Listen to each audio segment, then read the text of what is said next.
Good morning, happy Tuesday, and why am I so dark? I don't know. Oh, there we go. It's just the way I was holding the phone. So, yeah, lots of fun things going on. I don't know if you want to call it fun. So we've now had two people that we know of who have called out what's been happening here in this country and in universities. A defector from North Korea. She was a sex slave, among other things. She came over here, went through the universities, and how did she phrase it? She said, not the exact words, but she said the equivalent of even North Korea isn't that nuts. Because as you've probably heard, North Korea indoctrinates. They tell you exactly what to think. And she's saying, as coming from that experience, that what she encountered in the university was crazier than what she dealt with over there. She was told what to think. Anyone who dissented was ostracized.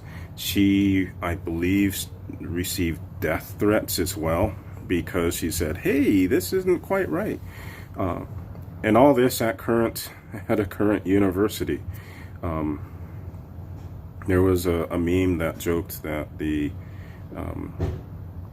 capitalism didn't fail because you paid $250,000 for an education that sucked. The universities did that, and that's exactly true. These, again, we had the young lady from China who grew, well, not so young, but she grew up under Mao, and she said that what we see here in universities is the exact same thing as what was over there. The indoctrination, telling you how to think, like all that stuff. The only difference, she said, is that where she grew up, it was all about class. The upper classes, the higher classes were demonized for the sake of the lower classes. Here, it's all about race. One race or several races are demonized for the sake of the minorities. And I found that very interesting, that people who are from those countries are saying that hey, this is pretty bad over here. What are you all doing? So yeah, fun stuff. If you're a parent, sending your kid to university, and this is something that Thomas Sowell said in his book, Dismantling America, that I thought was interesting. He pointed out that people will say that they are educated or informed. But he said you can't be educated or informed if you only know one side of the argument. You see that there is a lack of conservative opinion, conservative voices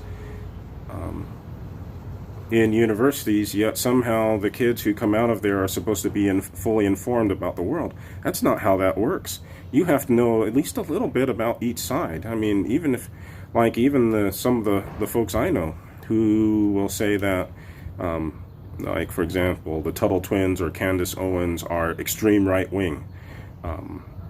You may not agree with them, but if you listen to them, they are not Looney Tunes. They're just like, yo, the biggest, and like even, was it Tim Scott? Senator Tim Scott? The biggest fallacy, again, there are some things I don't, like with all of them, I don't agree with. But so far, their biggest failing is that they don't think they're oppressed, which kind of flies in the face of what you're hearing today, including the critical race theory. You like this stuff that's going around, if you're black, if you're a minority, you automatically have to be oppressed. If you are light-skinned, you're automatically an oppressor. And the biggest failing of a lot of these conservative blacks is that they don't feel oppressed. Thomas Sowell grew up in the projects. He dealt with far worse things than what we deal with today. And he he is not oppressed. He will tell you that to your face. And it's interesting that, yeah, Sol will point out that, yeah, you can only be informed if you know both sides of the argument. I mean, you don't have to be an expert. You don't have to indoctrinate yourself in the other side, but you have to at least know what the other side is. But a lot of kids who come out of the universities only hear one side of the equation, yet they're supposed to be informed and they're supposed to be able to do critical thinking. I mean, I see that with some of the people that I work with, where they seem well informed, but when you really dig into what they believe, they only know one side. And that's it. Yeah. So moving right along, President Biden has finished up his trip to, he's finishing, he's still in Europe. But there's been a lot of stuff that's come out where there's a lot of concern about the cognitive decline. And I've spoken about this quite a bit. This is not a new story.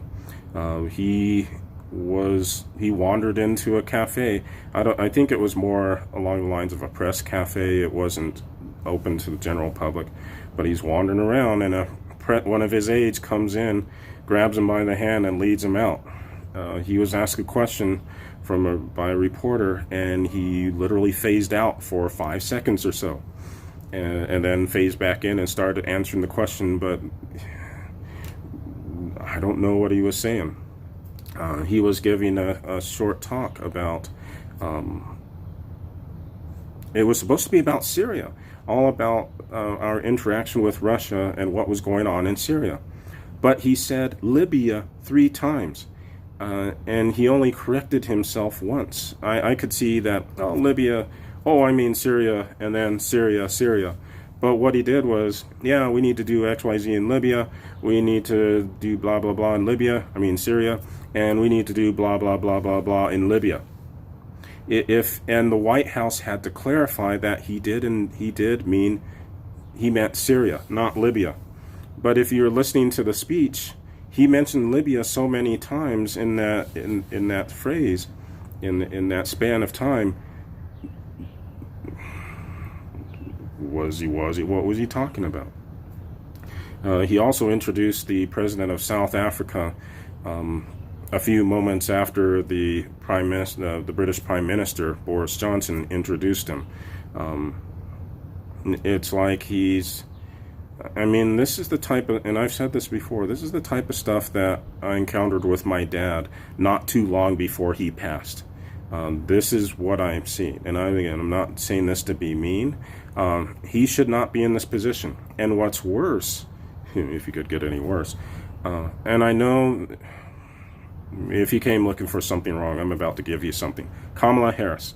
Again, there are some things that she's done well. I admire her drive, but she is not ready to be president.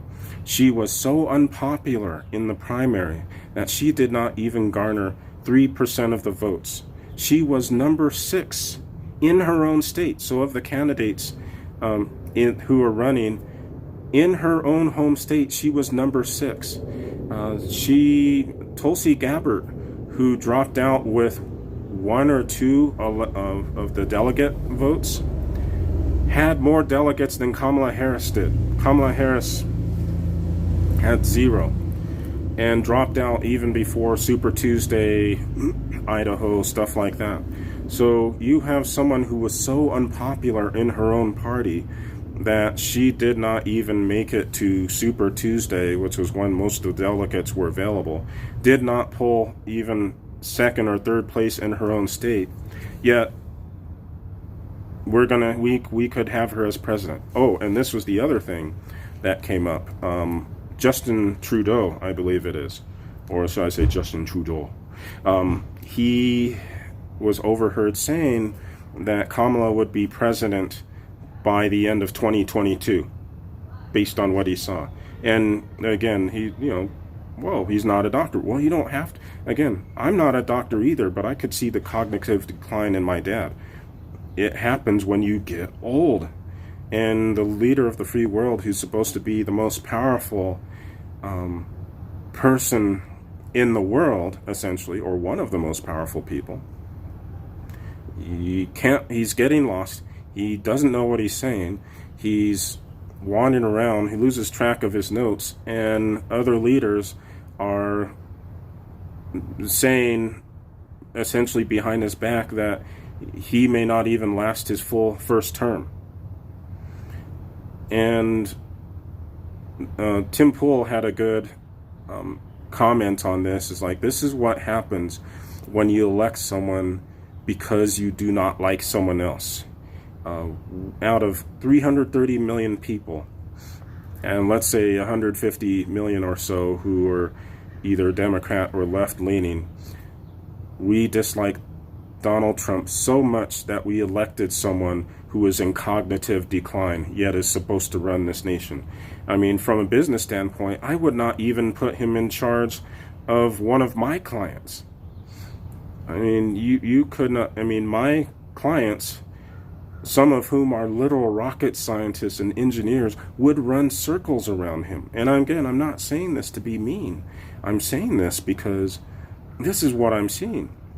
I would not put him in charge of my clients, much less put him in charge of my company or running the country. The fact that people were able to turn a blind eye to this should be a little bit concerning about just where we are and how we vote. And again, I'm talking to myself too. I've voted for people, well, I don't like this person kind of sucks too, but I'm going to vote for this other person. We need to stop doing that. We cannot be electing 80-plus-year-olds or 70-plus-year-olds who are in cognitive decline just because we don't like someone else. I mean, I don't agree with half of Pete Buttigieg's politics, but he would have been decent. Andrew Yang would have been decent. Not so sure about Elizabeth Warren. There are some things that I don't like. Bernie Sanders, again, I don't like his politics, but at least you know when he says something, you know he's going to do it, which is something you can't say for half of the politicians out there. But all of them are spry. They're relatively young acting, and they could handle the stresses of the job. I mean, you had Biden again, and this is the first time he said it. He said again that, hey, if I keep answering questions like this, I'm going to get in trouble. I'm going to get in trouble with my aides. He should be telling them what to do. And he's had several comments like, well, if I keep doing this, if I keep answering questions, if I go off in this direction, I'm going to get in trouble, or I've been told that I can't answer anymore. He said that. He's the president. He's supposed to be telling everyone else what to do. It makes me so sad that he's concerned about messing up. Well, yeah, you could mess up, but he should be telling them what to do. If he's like, hey, I'd like to answer some more questions because I'm the president, I've worked, if I'd worked as long as he did to get to where he was, I would not be rushed off of the freaking stage. I'd be like, hey, let's take questions for the next half hour. I don't care. I'm the president. I'm going to do what I want. Do we see any of that in him? Do we see any of that? No, we don't. Why? Because he's in cognitive decline, and some people have used the language handlers, that he has handlers that essentially tell him what to do and lead him in the right direction. He's the president. He should be handling everyone else. He should not be handled or led away by the hand because he's wandered into the wrong path. I do that to my 6-year-old, 7-year-old, almost 7-year-old daughter. That's who I grab a hold of by the hand and lead away. Yet in this video, this aide comes up. Some people thought it was Jill Biden at first, but apparently it was an aide. An aide comes up, literally grabs him by the freaking hand and leads him out of the cafe. That's something I do with my 75-year-old mom sometimes, or with my almost 7-year-old daughter. I take them by the hand and lead them somewhere because they need help. Is this really what we expect from the leader of the free world? Is this really what we're And we have a vice president who, again, she's smart, but she was so unpopular that she did not even garner more than 3% of the vote nationwide. Yet she might be president within the next year or two. All because we hated someone so much that we let the establishment, elite politicians dictate. And some people said this, that, there's a reason why Biden was picked, even though he's in cognitive decline, because he can be controlled. He's the perfect politician for the political elites. There's a reason why Nancy Pelosi in the House of Representatives was looking into invoking that provision of the 25th Amendment, because that's the amendment where if the vice president and both houses of Congress sign off and say, hey, the president is unfit for duty, they can remove him before the end of this term. And Pelosi said flat out, remember, it was in October, November, someone asked Pelosi, why are you going through this research? Are you going to use it against President Trump? And Pelosi said, no. We are not using this against President Trump, is what Pelosi answered. So why would they still have done that? Because they anticipated Biden was going to win, and they might need to remove him from power.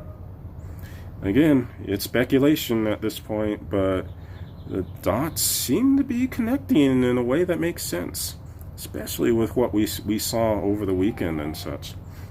It's sad. It's very... Again, I'm not harping on Biden. He should be retired and enjoying life with his kids and grandkids and doing speeches at his own pace. He should not be running a country. Again, I'm not saying this to be mean. He could not handle my job at this point. He could not handle one of my team members' jobs. Why is he leading the country? It makes me upset and sad. Yeah, anyway, what else? I think that's about it. Let